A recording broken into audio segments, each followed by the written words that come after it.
Prabha talks के इस नए एपिसोड में आपका स्वागत है।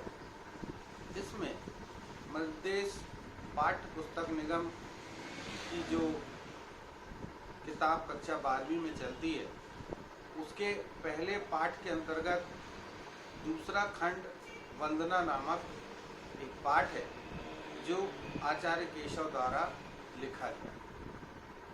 इस पाठ में भगवान श्री गणेश, माता सरस्वती और भगवान श्री रामचंद्र जी की वंदना की गई। यहाँ मैं अपने विद्यार्थियों को एक प्रश्न से जरूर अवगत कराना चाहूँगा कि आचार्य केशव जो हैं वे रीति काल के कवि हैं, परंतु यह रचना जो है वह भक्ति रस की है। तो हमेशा ये ऑब्जेक्टिव के रूप में एक प्रश्न पूछा जाता है कि आचार्य केशव किस काल के कवि थे, और विद्यार्थी उसका उत्तर लिखते हैं भक्ति काल के। इसको हमेशा ध्यान करें, रखें। आचार्य केशव रीति काल के कवि। अब मैं प्रथम पद्यांश की चर्चा शुरू करता हूं, जिसमें माता सरस्वती की वंदना आचार्य केशव ने की है। आचार्य केशव माता सरस्वती की वंदना करते हुए कहते हैं कि जिस प्रकार एक बालक कमल की नाल को या कमल की डंडी को बहुत आसानी से तोड़ देता है, उसी प्रकार भगवान श्री गणेश विकराल समय, विकराल दुख जो कि असमय ही मनुष्य के जीवन में प्रकट हो गया है, उसे अत्यंत सरलता पूर्वक उसका शमन कर देते हैं, उसका नाश कर देते हैं। वे कहते हैं इस प्रकार भगवान श्री गणेश ऐसा विकराल दुख जो असमय ही आ गया है और उसके कारण मनुष्य के जीवन में जो दुख आ गया है, उसे विघ्न विनाशक भगवान श्री गणेश अत्यंत आसानी से दूर कर देते हैं। वे कहते हैं कि जिस प्रकार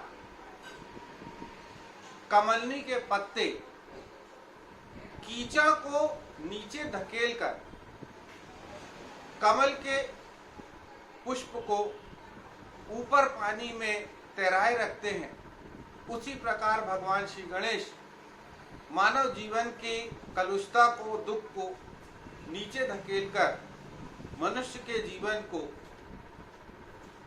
अत्यंत उज्जवल बनाए रखते हैं। वे कहते हैं कि जिस प्रकार भगवान शिव ने चंद्रमा के कलंक को दूर कर उसे अपने शीश पर, अपने मस्तक पर धारण किया है, उसी प्रकार भगवान श्री कृष्ण उसी प्रकार भगवान श्री गणेश अपने दास के दुख को अत्यंत सरलता पूर्वक दूर कर देते हैं। वे कहते हैं कि अत्यंत विकराल दुख भगवान श्री गणेश के चरणों में भी जाने से दूर हो सकते हैं। भगवान श्री गणेश दुखों की श्रृंखला को पूर्णतः तोड़ देते हैं। इसमें साकल एक शब्द आया है, उसका अर्थ है कि दुखों की श्रृंखला।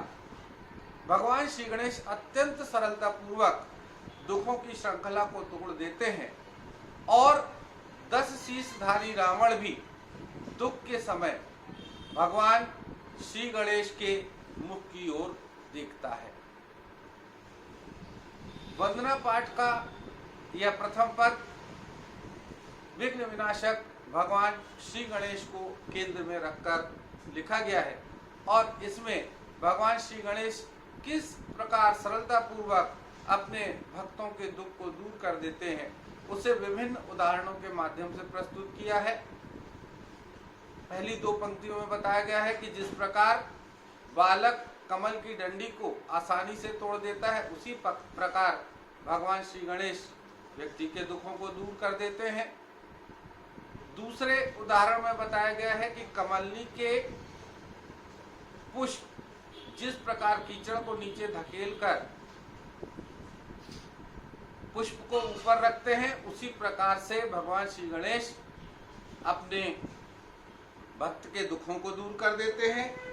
तीसरे में बताया गया है कि भगवान शिव ने जिस प्रकार चंद्रमा के कलंक को दूर कर उसे अपने मस्तक पर धारण किया है, उसी प्रकार भगवान श्री गणेश अपने भक्त के दुखों को दूर करते हैं। और इसी प्रकार चौथे उदाहरण के रूप में भगवान श्री गणेश के मुख की ओर रावण के देखने की चर्चा की गई कि रावण भी अपने दुख के समय भगवान श्री गणेश के मुख की ओर देखता है। वंदना पाठ का यह प्रथम पद मैंने आज आपको समझाने का प्रयास किया है। प्रभात टॉक्स के अंतर्गत इस 5वें वीडियो में हमने पाठ 1 के द्वितीय खंड वंदना के पद, जो कि माता सरस्वती को लक्ष्य में रख के लिखा गया है, उसकी आज हमने व्याख्या की। यह पद्यांश आपको कैसा लगा, इसे लाइक, शेयर और सब्सक्राइब करें। इसके आगे मैं पुनः इस पाठ के दूसरे पद को लेकर अगले वीडियो में प्रस्तुत होऊंगा। तब तक के लिए नमस्कार।